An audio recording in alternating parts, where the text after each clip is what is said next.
was a bullet hole in the pillow and a lot of blood on the pillow. All right, Nick Robertson in Tel Aviv, thank you very much.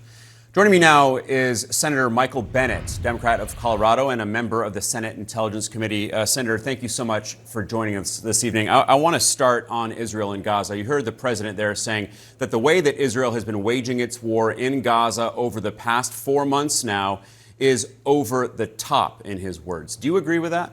I do agree with that. I think that a lot of us believe that more civilians have been killed than should have been killed. We are supporters of Israel. We are believers that they have to defend themselves against what Hamas has perpetrated here, but they are also going to be held to a very high standard. And I think it's important that they kill as few civilians as possible. And obviously, it's very important that they comply with international law. So I think it was important for the president to send that signal, not just last night, but with the guidelines that he's established as part of the aid that we're going to be voting on this weekend for Israel.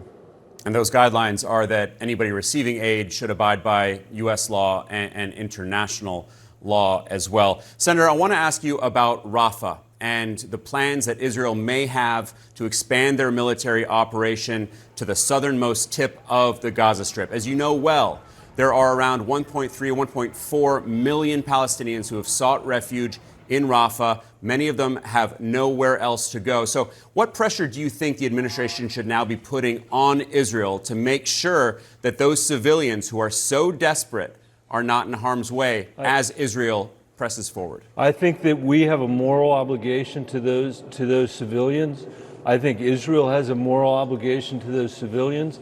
It's not clear to me that Prime Minister Netanyahu shares that view about that moral obligation, and it's very important that Israel proceed in a way that does as little damage as possible to civilians. Israel is in an impossible situation. It's true. You know, they are dealing with a death cult in Hamas. The damage that Hamas has done has been extraordinary to Israel, and the fact is they have burrowed into civilian infrastructure all over Gaza. But that does not mean that we're relieved of and that Israel is relieved of a set of high expectations for those of us that have high aspirations for democracy, whether it's here or whether it's anywhere else. And it's going to be a very difficult situation. And I think we would all feel a lot better here if we thought that Prime Minister Netanyahu shared that moral view about the Palestinians that are there. But of course he doesn't. He's more interested in his political position in Israel. And that's a great worry to me. Senator, before I let you go, I want to ask you about President Biden lashing out at critics who are saying that he doesn't have the mental acuity, the mental fitness. They point to his memory lapses after this special counsel's scathing report. I want you to listen to what your colleague, Democratic Congressman Adam Smith, had to say on this. That's not the way you want to do it.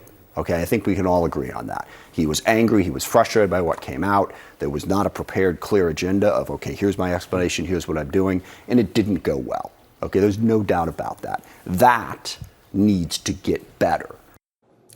Senator, do you agree? Do you think the president is handling these concerns the wrong way? Let me, before you let me go, I want to say this. Two things. President Biden has accomplished an extraordinary amount domestically, the bipartisan infrastructure bill being a good example of that. He has led this coalition against Putin brilliantly. And more important than that, the Ukrainian people have fought brilliantly. And the president is going to have to campaign this summer and this fall and litigate the obvious issue of his age. And I believe he will be able to do that. In the meantime, this weekend, we have a really important piece of business to do, which is we have got to get Ukraine aid extended. And we have to do that in the Senate with a big bipartisan vote. And then the House of Representatives is going to have to figure out how to do it. I think measured against the standard of his global leadership, he's actually done exceedingly well, particularly compared to the person that he's running against. And the American people are going to be able to make their choice in November. Senator Michael Bennet of Colorado, thank you so much for joining us tonight. Thanks, Alex, for having me. And coming up,